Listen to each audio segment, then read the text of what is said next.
আজকে শেখ হাসিনাকে ভারত আশ্রয় প্রশ্রয় দিয়েছে।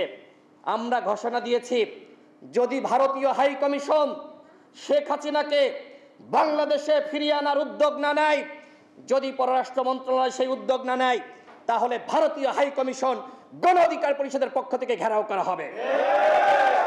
আজকে আমার দেশের স্বাধীনতা সার্বভৌমত্ব যে বিপন্ন হয়েছিল কার জন্য বন্ধুগণ? ভারতের জন্য। সুতরাং ভারতকে হুঁশিয়ারি উচ্চারণ করে বলতে চাই, এতদিন বাংলাদেশকে ধ্বংস করার জন্য বাংলাদেশকে চক্রান্ত করেছেন, এদেশের স্বাধীনতা সার্বভৌমত্ব ধ্বংস করার জন্য আপনারা পাগল হয়ে গিয়েছিলেন, আওয়ামী লীগকে একতরফাভাবে সমর্থন দিয়েছেন। এখন আপনাদেরকে বলতে চাই, বাংলাদেশকে নিয়ে যে ষড়যন্ত্র আপনারা করেছিলেন, আপনাদেরকে বাংলাদেশের জনগণের কাছে ক্ষমা চাইতে হবে। আপনাদেরকে বলতে হবে, আমরা ভুল করেছিলাম, আমরা বাংলাদেশের জনগণের সাথে রয়েছি, আমরা ভবিষ্যতে আর কখনোই এই ভুল করব না। ভারত আমাদের প্রতিবেশী রাষ্ট্র, আমরা রাজনীতি করি, আপনারা সাংবাদিক, সাধারণ জনগণ। ভারতের সাথে বৈরিতা করে, ভারতের সাথে সম্পর্ক নষ্ট করে আমাদের কোনো লাভ নাই, সেটা আমরা সকলেই বুঝি। অর্ধেক পাউডারে দ্বিগুণ উজ্জ্বলতা, নতুন রিন অ্যাডভান্সড অর্ধেক পাউডারে দ্বিগুণ উজ্জ্বলতা। যে কারণে আমরা ভারতের সাথে সম্মান এবং মর্যাদার সম্পর্ক চাই। ভারতের সাথে আমরা ভারসাম্যপূর্ণ সম্পর্ক চাই। এই সম্পর্ক উন্নয়নের দায়িত্ব ভারত সরকারের। সুতরাং এই মোদী সরকারকে বলবো, বিজেপি সরকারকে বলবো, আপনারা দুঃখ প্রকাশ করুন।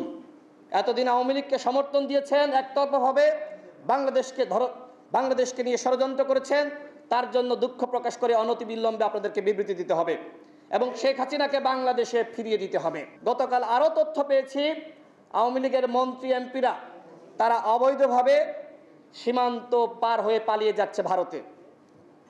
আমাদের বিজিবি কি করছে? তাদেরকে আনা হয়েছিল আমার ভাইকে হত্যা করার জন্য। এখন তারা কি এদের পাহারা দিতে পারে না? তারা পাহারা দিবে কি দিবে না সেটি এখন এই মুহূর্তে আমাদের বড় বিষয় না। বাংলাদেশের ছাত্র জনতাকে বলবো, আপনারা সীমান্তে পাহারা বসান। আওয়ামী লীগের একজন মন্ত্রী এমপিকে, নেতাকে আমরা পালিয়ে যেতে দেব না। তারা পালিয়ে যেতে পারবে না। আপনারা পাহারা বসান, সীমান্তে আপনারা পাহারা বসান। বিজিবি যদি ভালোভাবে দায়িত্ব পালন না করে, সেই দায়িত্ব আপনাদেরকে গ্রহণ করতে হবে। এবং আমরা দৃঢ় বিশ্বাস করি, এদেশের ছাত্র জনতার অভ্যুত্থানের মাধ্যমে আজকে যে বাংলাদেশে আমরা স্বাধীনতা পেয়েছি, এই স্বাধীনতা চক্রান্ত করেও আওয়ামী ফ্যাসিবাদ ধ্বংস করতে পারবেন ইনশাআল্লাহ। 21 আগস্টকে কেন্দ্র করে আরেকটি প্রতিবিপ্লব ঘটানোর চক্রান্ত চলছে, এই তথ্য আমরা পেয়েছি। 15 আগস্টকে কেন্দ্র করে এই চক্রান্ত, এই ষড়যন্ত্র শুরু হয়েছিল, নস্যাৎ করে দেওয়া হয়েছে। আমরা সকলেই রাজপথে ছিলাম।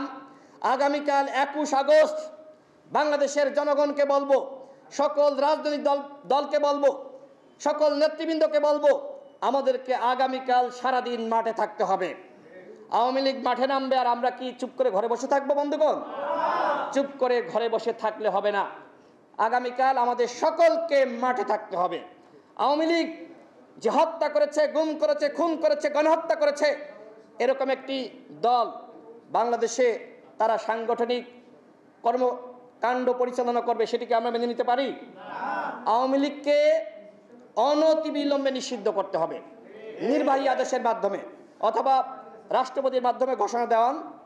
আওয়ামী লীগ যে গণহত্যা চালিয়েছে, এরপরে যদি আগামী নির্বাচনে তারা অংশ নেয়, সেটি হবে জাতির সাথে প্রতারণা। আওয়ামী লীগের নিবন্ধন বাতিল করতে হবে এবং এটি হবে এই অন্তর্বর্তীকালীন সরকারের প্রধান কাজ এবং প্রথম কাজ। আওয়ামী লীগকে নিষিদ্ধ করতে হবে। এর দ্বিতীয় কোনো পথ আমরা মেনে নিতে পারি না। এর দ্বিতীয় কোনো সিদ্ধান্ত নিলে আমরা সেটি মেনে নিব না। সুতরাং অনতিবিলম্বে এই অন্তর্বর্তীকালীন সরকারের উদ্দেশ্যে বলতে চাই, আপনারা ঘোষণা দেন, প্রয়োজনে রাজনৈতিক দলগুলো সহযোগিতা নেন, তাদের সাথে বসেন।